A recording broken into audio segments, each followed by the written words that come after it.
There are three different theorems that you need to know, not because you apply them as you would say the subtraction property of equality, but because there are reasons behind why something must be true.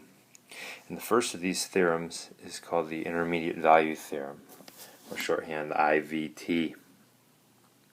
Now the intermediate value theorem, the way I think and remember it, is intermediate is something between beginning and advanced. So it's talking about things that are in the middle or things between.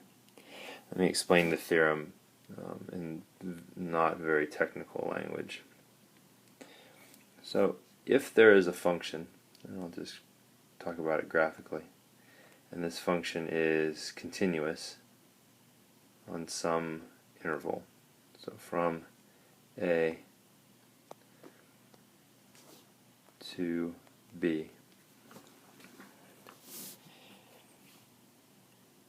If it's continuous from A to B, then in order for the function to go from A to B, every value between f of A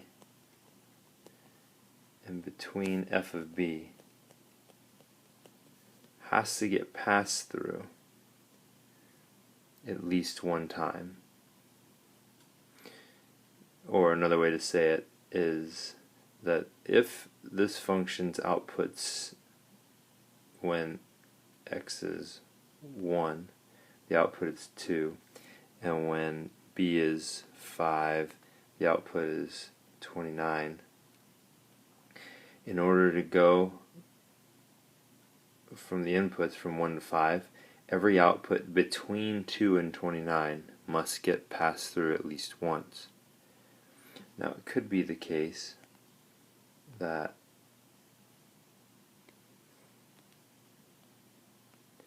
the function may go past 29 at some point and even go past 2 at another point, but the point of the theorem is that every value between 2 and 29 in this range gets passed through at least once. The function must have all those values if the function is continuous. Right, so a question that might come up that might be, how do I know that this particular output occurs? Well, I know it occurs. I don't know when, but I know it will because of the intermediate value theorem. Right, intermediate value theorem is a statement about values between, or values in the middle.